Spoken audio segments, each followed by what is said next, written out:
एक बार एक मटर की फली में 5 छोटे मटर रहते थे। वे सभी अलग अलग थे, लेकिन फिर भी साथ रहते थे, क्योंकि मटर की फली अभी भी बंद थी। वे सूर्य की किरणों को सहन करने के लिए अभी बहुत छोटे थे। वे सारा दिन सोते रहते थे, लेकिन रात में वे एक दूसरे से बात करते थे और अपने आसपास संगीत सुना करते थे, खासकर चंद्रमा का संगीत। सुंदर चंद्रमा तारों से लिपटा हुआ मटरों के लिए सुंदर गीत गाता था। पूर्णिमा के समय वह मृदंग बजाता था। चंद्रमा द्वारा बजाए जाने वाले तेज मृदंग को सुनकर मटर जाग जाते थे, लेकिन चंद्रमा का संगीत पर हर मटर की अपनी प्रतिक्रिया थी।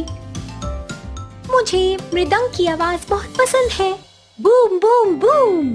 मुझे तो गिटार बहुत पसंद है, मैं तो इससे प्यार करता हूँ, यह कितना सुखदायक है। मुझे तो वीणा बजाने का तरीका बहुत पसंद है, यह बहुत खूबसूरत है।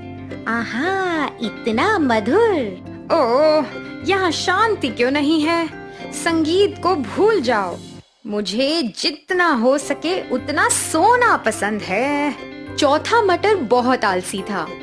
पांचवा और सबसे छोटा मटर अन्य 4 से बहुत अलग था। मुझे हर तरह का संगीत पसंद है, चाहे वो गिटार हो, मृदंग या फिर वीणा। उनमें से हर एक खास है और जब मैं उनकी धुन सुनता हूँ तो मुझे खुशी होती है। मटर दिन ब दिन बढ़ते जा रहे थे। आनंद लेना चाहता हूँ।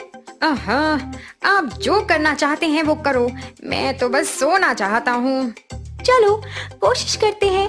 हम लंबे समय से यहाँ हैं, हम बाहर की दुनिया को नहीं जानते हैं।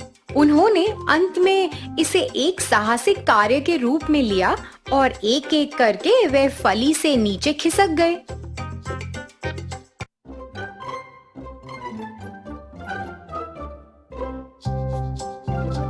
वे सभी मटर के ढेर पर उतरे। वाह, वो तो कितना सुंदर है। अरे देखो, हम जमीन से इतनी ऊंची एक शाखा पर बैठे हैं। जैसा कि वे नई दुनिया के बारे में बात कर रहे थे, वे देख रहे थे कि एक लड़का उन्हें देख रहा है। ये मटर मेरे गुलेल के लिए एकदम सही लगते हैं। मुझे उन्हें भी उठाना चाहिए। लड़के ने एक एक कर सभी को उठाया। पहला मटर आकाश में बहुत दूर उड़ा। दूसरे मटर तो उसे देख भी नहीं पाए। ओह, मैं मरने जा रहा हूँ। फिर लड़के ने अपनी गुलेल के साथ दूसरा, तीसरा और चौथे मटर को एक एक करके दूर फेंका। मटर चीख रहे थे, जैसे वे जाने कहां उड़ रहे हो।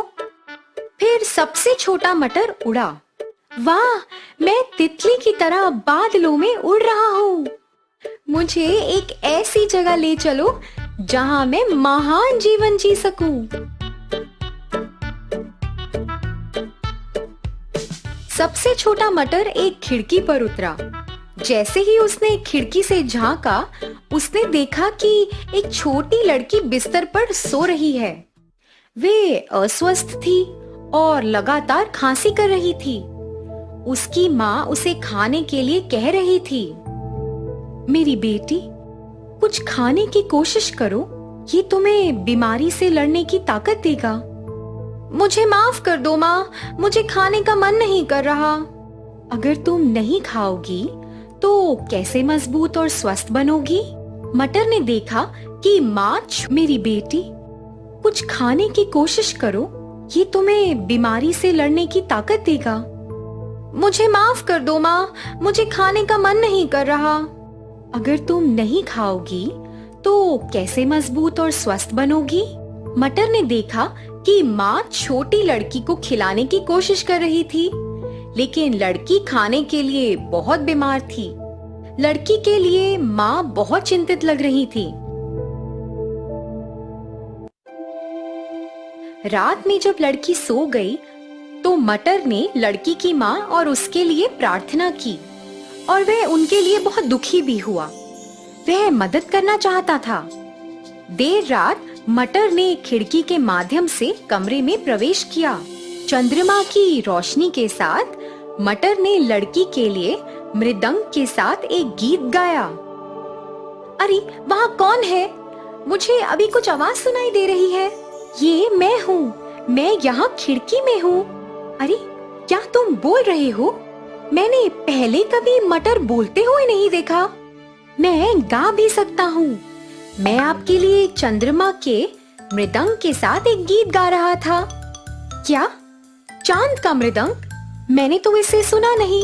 आपको एक विशेष मटर होना चाहिए। इस दुनिया में हर कोई विशेष है और हर चीज में कुछ संगीत है।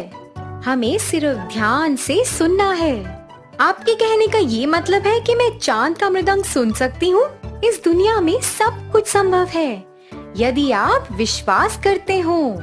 ओह हाँ, मुझे लगता है कि अब चंद्रमा के मृदंग को सुन सकती हूँ मैं। लेकिन एक चीज है जो मेरे लिए संभव नहीं है। वो क्या है? मैं इस बीमारी से ठीक नहीं हो पाऊंगी। ओह, ऐसा मत कहो कि क्या होगा। अगर मैं एक मटर के अलावा कुछ और बन सकूं तो तब आप फिर से बेहतर बन सकते हैं। लेकिन आप केवल एक मटर है। आप और क्या बन सकते हैं? खुद पर विश्वास रखें और आप कुछ भी कर सकते हैं। अगर मैं कुछ और बन जाऊं तो क्या आप मानेंगे कि आप ठीक हो सकते हो? हाँ ठीक है। सुबह जब लड़की जाग गई तो उसे मटर के साथ बातचीत याद आई। वह खिड़की के पास मटर को तलाश रही थी, लेकिन वो तो वहाँ नहीं था। ये कितना सुंदर है। जैसा कि मटर ने कहा, क्या मैं ये नहीं मान सकती कि मैं ठीक हो सकती हूँ? मुझे लगता है कि मैं बेहतर हो जाऊंगी। इसी बीच सबसे छोटा मटर उसे प्रेरित करना चाहता था। वह खिड़की के बाहर रहा और कुछ दिनों तक धूल में लिपटा रहा। बाद में जब सर्दी आ गई तो धूल ने उसे बर्फ से बचने में मदद की। हर दिन वह खुद को अपने लक्ष्य की ओर धकेल रहा था। अगर मैं कुछ और दिनों तक अपनी इन परिस्थितियों से गुजरता रहा तो मुझे लगता है कि मैं अपना लक्ष्य हासिल कर सकता हूँ और छोटी लड़की से भी अपना वादा निभा सकता हूँ। सबसे मजबूत मटर सर्दियों के दौरान अपनी इच्छा शक्ति से बच गया। मौसम बदल गया और छोटा मटर तो अब खिल गया। वह कुछ शाखाओं और सुंदर फूलों के एक जोड़े के साथ एक पौधे में बदल गया। एक दिन लड़की की माँ ने खिड़की के बाहर उस सुंदर मटर के पौधे को देखा।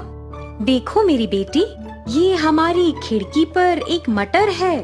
अरे वाह, इसने अपना वादा निभा लिया माँ। क्या? कैसा वादा? माँ, ये मटर जो अब खिल चुका है और एक दूसरे रूप में तब्दील हो गया है। अब मुझे विश्वास है कि मैं ठीक हो सकती हूँ। अगर कोई मटर अपना जीवन बदल सकता है तो मैं क्यों नहीं बदल सकती? हाँ हाँ मेरे बच्चे, बेशक आप जल्दी बेहतर होंगी। लड़की मटर के पौधे को देखकर मुस्कुराई। उसकी माँ ने उस पौधे को धन्यवाद दिया और हर दिन उसकी अच्छी देखभाल की। कुछ दिनों बाद छोटी लड़की पूरी तरह से ठीक हो गई, क्योंकि वह खुद